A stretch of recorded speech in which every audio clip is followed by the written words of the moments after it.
And breaking news coming in, ladies and gentlemen, in what seems to be the global reverberations of the conflict between Israel and Hamas. Now, what we are learning, now these are reports from Israeli media. They suggest that an Israeli working for the Israeli embassy in Beijing was attacked and stabbed. That's what we are learning when it comes to what seems to be the global impact of the Israel-Hamas conflict. Remember, the conflict has been raging for 7 days now, and what we are learning is that an Israeli diplomat working in the Israeli embassy in Beijing was attacked and stabbed. Now, these are reports coming in from Israeli media. I'm joined by my colleague Siddhant to get more details when it comes to this attack on Israeli diplomats in China. Siddhant, over to you.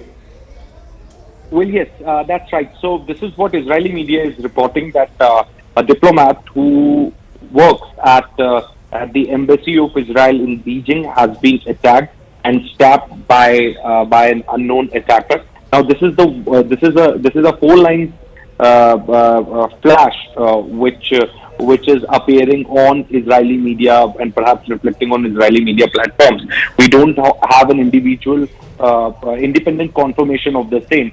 But given this, given the statement that has come from China, especially China not condemning the terror attack by Hamas in the strongest way, and perhaps Israeli envoy has also conveyed the disappointment of Israel, of China not condemning the attacks by Hamas. So there are existing some sort of I would put it this way, that Israel is not very happy with the way China has reacted to terrorist strike by Hamas, and there are tensions existing between the two countries.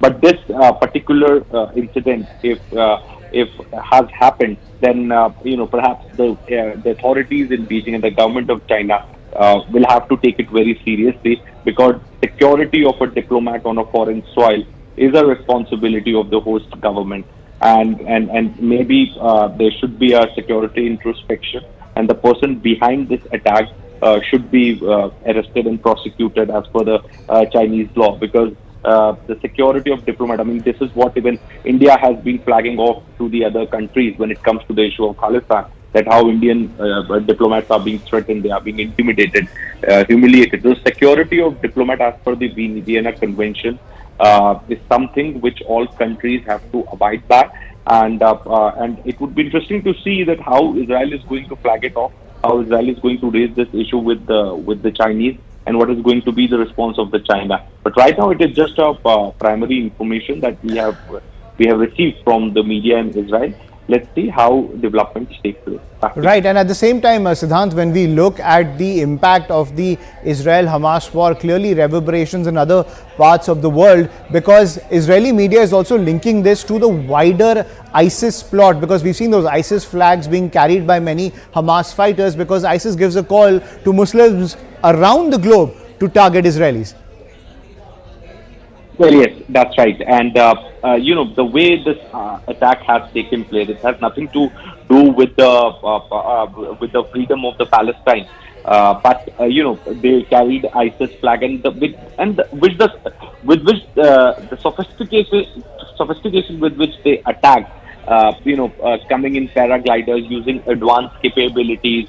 And, while I was speaking to the victims of the horror, they are telling us that people are not only killed, they have been murdered, they are being butchered on their beds.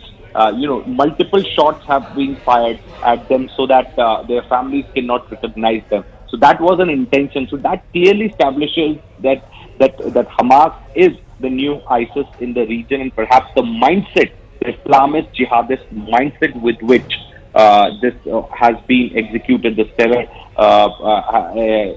has been executed, terror attack has been executed, and that is what Israel is exposing. And if you see, yesterday, in fact, they also shared some of the photographs of babies who were burned. Now, that is very rare for any country to do, putting it in the public domain. They have shown it to Secretary of State Antony Blinken, then they have put it on their social media platform, just to convince the world about the brutality that have been unleashed by the Hamas terrorists, so that world should not treat them as some militants or as some freedom fighters. World should treat them as terrorists. And the most unfortunate part is that a lot of countries are not is still on the same page when it comes to Hamas. Countries like Qatar giving safe haven to Ismail Haniya. Countries like Iran, Tehran, they openly meet Ismail Haniya. I'm not saying that there are evidence to prove that Iran is behind this, but one cannot deny the meeting of Ismail Haniya with the senior leadership of the Iranian government. That is very much in the public domain.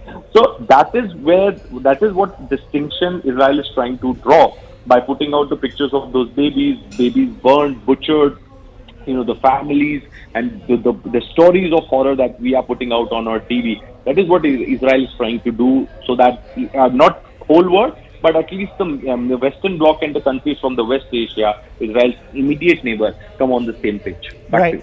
Thank you, Siddharth, for getting us that piece of breaking news. So that alarm going in across the globe when it comes to even the security of Israeli diplomats as the war rages with the Hamas terror group.